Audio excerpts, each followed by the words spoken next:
ಮನೆಯಲ್ಲಿ ಚಿನ್ನ ಇದ್ರೆ ತಲೆ ಕೆಡಿಸ್ಕೋಬೇಡಿ, ತಂದು ನಮ್ಮ ಹತ್ರ ಅಡ ಇಟ್ಬಿಡಿ, ಕಮ್ಮಿ ಬಡ್ಡಿ ಸಾಲ ಕೊಡ್ತೀವಿ ಅಂತ ಇವಾಗ ಹಾದಿ ಬೀದಿಲೆಲ್ಲ ಅಂಗಡಿ ಓಪನ್ ಮಾಡ್ಕೊಂಡು ಕೂತ್ಕೊಂಡ್ಬಿಟ್ಟವ್ರೆ. ಯಾವ ಟಿವಿಲಿ ನೋಡಿದ್ರು ಇವ್ರದ್ದೇ ಅಡ್ವರ್ಟೈಸ್ಮೆಂಟು, ಯಾವ ಬಾಕ್ಸ್ ನೋಡಿದ್ರು ಇವ್ರದ್ದೇ ಪೋಸ್ಟು, ನ್ಯೂಸ್ ಪೇಪರಲ್ಲಿ ಫುಲ್ ಪೇಜ್ ಅಡ್ವರ್ಟೈಸ್ಮೆಂಟು. ಇವ್ರ ಹಾವಳಿಗೆ ಜನ ಮನೇಲಿ ಚಿನ್ನ ಇಟ್ಕೊಳ್ಳಂಗೇ ಇಲ್ಲ. ತಗೊಂಡೋಗಿ ಇವ್ರ ಹತ್ರ ಅಡ ಇಟ್ಕೊಡ್ಬೇಕು.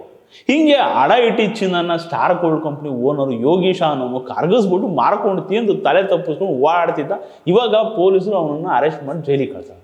ಈ ಯೋಗೀಶ ಅನ್ನೋನು ಯಾರಪ್ಪ ಅಂತಂದ್ರೆ, ಮೈಸೂರಲ್ಲಿರೋ ವಿಜಯನಗರದ ಸೆಕೆಂಡ್ ಸ್ಟೇಜಲ್ಲಿ ತ್ರಿನೇತ್ರ ಸರ್ಕಲ್ ಹತ್ರ ಸ್ಟಾರ್ ಗೋಲ್ಡ್ ಕಂಪ್ನಿ ಅಂತ ಒಂದು ಕಂಪ್ನಿ ಮಾಡ್ಕೊಂಡಿದ್ದಾನೆ. ಕಮ್ಮಿ ಬಡ್ಡಿ ಸಾಲ ಕೊಡ್ತೀನಿ ಬನ್ನಿ ಅಂತ ಅಡ್ವರ್ಟೈಸ್ಮೆಂಟ್ ಕೊಡ್ತಾನೆ.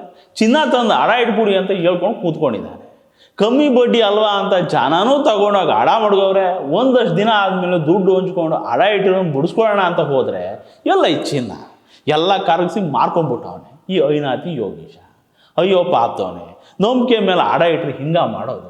ಇವಾಗಿನ ರೇಟಲ್ಲಿ ಮಿಡ್ಲ್ ಕ್ಲಾಸ್ ಜನ ಚಿನ್ನ ತಗೊಳಕ್ಕಾಗುತ್ತೆ ಅಂದ್ರಿ. ಪಾಪ ನೋಡಿ, ರಾಧಿಕಾ ಅನ್ನೋ ಹೆಣ್ಮಗಳೊಬ್ರು ಮೈಸೂರಲ್ಲಿರೋ ಇವನ ಸ್ಟಾರ್ ಗೋಲ್ಡ್ ಕಂಪ್ನಿನಲ್ಲಿ 288 ಗ್ರಾಮ್ ಚಿನ್ನ ತಗೊಂಡೋಗಿ ಅಡ ಇಟ್ಬಿಟ್ಟು 18 ಲಕ್ಷ ರೂಪಾಯಿ ದುಡ್ಡು ತಗೊಂಡವ್ರೆ. ಬಿಡಿಸ್ಕೊಳ್ಳೋಕ್ಕೆ ಅಂತ ಹೇಳ್ಬಿಟ್ಟು ದುಡ್ಡು ಹಂಚ್ಕೊಂಡು ಹೋದರೆ ಈ ಚಿನಾಲಿ ಯೋಗೀಶು ಚಿನ್ನ ವಾಪಸ್ ಕೊಡದೆ ಆಟ ಆಡ್ಸವ್ರೆ. ಅವಾಗ ಇವರು ಮೈಸೂರಲ್ಲಿರೋ ವಿಜಯನಗರ ಪೊಲೀಸ್ ಸ್ಟೇಷನ್ಗೆ ಹೋಗ್ಬಿಟ್ಟು ಈ ಸ್ಟಾರ್ ಗೋಲ್ಡ್ ಕಂಪ್ನಿ ಯೋಗೀಶನ್ ಮೇಲೆ ಕಂಪ್ಲೇಂಟ್ ಕೊಟ್ಟವ್ರೆ.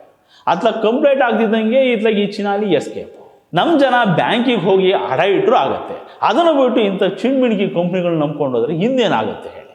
ಇವನು ಹಿಂಗೆ ಟೋಪಿ ಹಾಕಿರೋದು ಇವು ಒಬ್ಬರಿಗಲ್ಲ, ಸುಮಾರು ಒಂದು 15 ಜನಕ್ಕೆ ಇದೇ ಥರ ಉಂಡೆನಾಮ ಅಂತೇಳಿ ಬೋಟ್ ಇಟ್ಟವನೆ. ಅಡ ಇಡಿಸ್ಕೊಡೋದು, ಅದನ್ನು ಕರಗಿಸಿ ಮಾರ್ಬಿಡೋದು, ದುಡ್ಡು ತಗೊಂಡು ಮಜಾ ಮಾಡ್ಬಿಡೋದು. ಅಡ ಇಟ್ಟೋರು ವಾಪಸ್ ಬಂದು ಕೇಳಿದ್ರೆ ಕಾಯಿ ಆರಿಸ್ಬಿಡೋದು, ಕಂಪ್ಲೇಂಟ್ ಕೊಟ್ಟರೆ ಕದ್ದು ಓಡೋಗ್ಬಿಡೋದು. ಇದೇ ಆಗೋಯ್ತು ನೋಡಿ ಇವನ ಕತೆ. ಅಲ್ಲ, ಅಡ ಇಟ್ಟವರು ಮತ್ತೆ ಬಿಡಿಸ್ಕೊಳಕ್ಕೆ ವಾಪಸ್ ಬರೋದೇ ಇಲ್ಲ ಅಂದ್ಕೊಂಡ್ಬಿಟ್ಟವರು ಏನಪ್ಪ ಇವರು. ಇಂಥವ್ರನ್ನ ನಂಬಿ ಮತ್ತೆ ಜನ ಹೆಂಗೆ ವ್ಯವಹಾರ ಮಾಡ್ಬೇಕು ಹೇಳಿ.